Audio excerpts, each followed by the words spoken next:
I'm John Batchelor with Malcolm Hoenlein. The front page of the Wall Street Journal website right now features Iran rights envoy assails UN censure, Mohammad Javad Larijani. Malcolm, many years ago I met Mr. Larijani and you wished him a fine time in Hades, as I recall.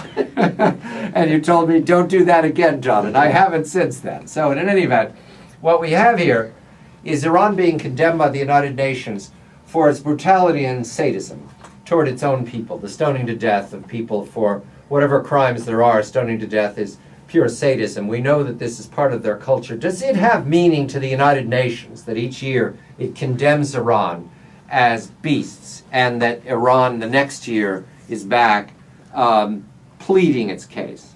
Not only pleading its case, but you can't get a Human Rights Council resolution, even though the United States tried this year, and finally had to do it outside of the Human Rights Council and get 54 countries to sign on. More than that, Iran was a finalist for the steering committee of the rights of women. It got beaten because Saudi Arabia got the seat instead, which says a lot about the committee on both parts. But I think it's a pro forma thing. They feel that they have to do it. Here you have a case now that has riled public opinion around the world, focused attention, and often it's an individual, not the hundreds of people they execute, the gays, the women, anybody who protests, Baha'is, Muslims, Christians. But this one woman has really sort of galvanized public attention.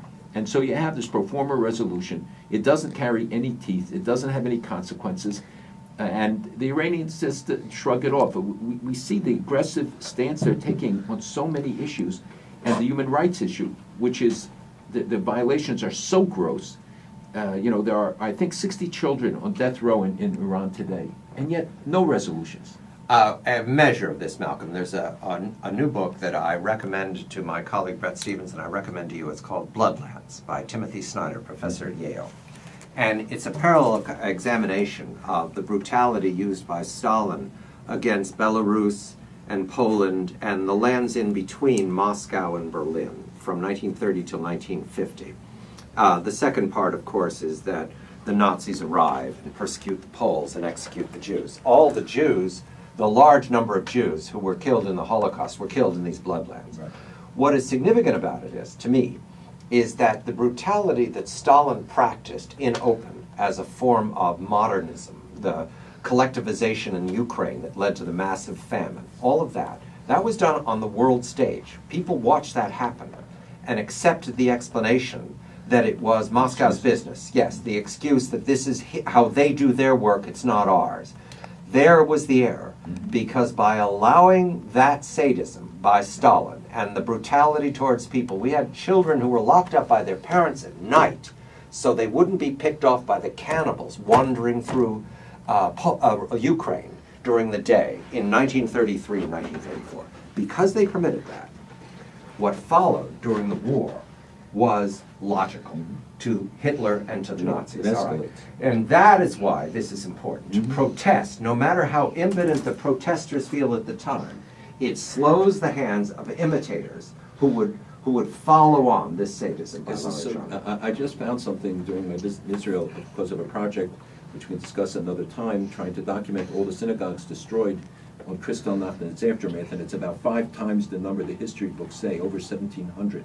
But in the course of the research, they found that the Nazis between 33 and 38 executed and murdered about 1,500 Jews, individuals, and the world was silent. And had they done something about that, and they're not counted amongst the victims of the Holocaust because they died before 38, and yet you see repeatedly this pattern. It's not what the enemies do. Martin Luther King once said, "We won't be judged by the words of our enemies, but by the silence of our friends." And so very loudly we say, Larijani, you're a sadist, and before the war crime, you will stand accused. Now, we have a problem right now interpreting the words of the President of the United States and the Cabinet of Israel. You're just back from Jerusalem.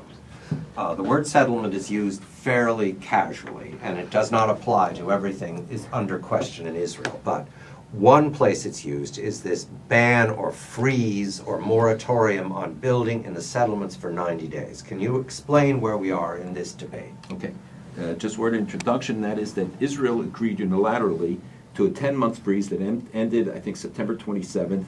and during which they did not build. Now, you're talking about communities that total about 300,000 people. Settlements has taken on such a pejorative connotation. We should talk about the towns and cities and villages. I mean, you have cities of 30,000 people involved in this, and many of them in the areas that are, quote, the consensus area, meaning those that everybody understands that President Bush wrote in his letter in 2004 to Sharon, will remain with Israel. So Israel unilaterally did this in order to pave the way for the Palestinians to enter negotiations, make it a cover for them. And this was on the assurances of the United States and others. What happened? 9.5 months into the freeze, Abbas then finally says he'll start talking, knowing that it would put Israel in a difficult position 2 weeks later. Israel said, we made the agreement to 9 months and said no longer. Now the United States is asking for 3 months. It will actually be retroactive to the September 27th. It is a matter before the cabinet. But it's not just a 3-month freeze. For one, there's always been the understanding that Jerusalem, the capital of Israel, is not a settlement. And therefore, any construction there is not covered by a freeze. And so from September 27th, 3 months, 90 Right. days, all right? Exactly. And then we review again. And That's where we stand right And the United States says no more freeze, and I confirmed that today in my discussions with White House officials to make sure I had it right for tonight. No, it's 3 October 27th, November 27th, December 27th, the end. And then they can build again, and although there may be restrictions. Malcolm Hoenlein, Conference of Presidents. I'm John Batchelor.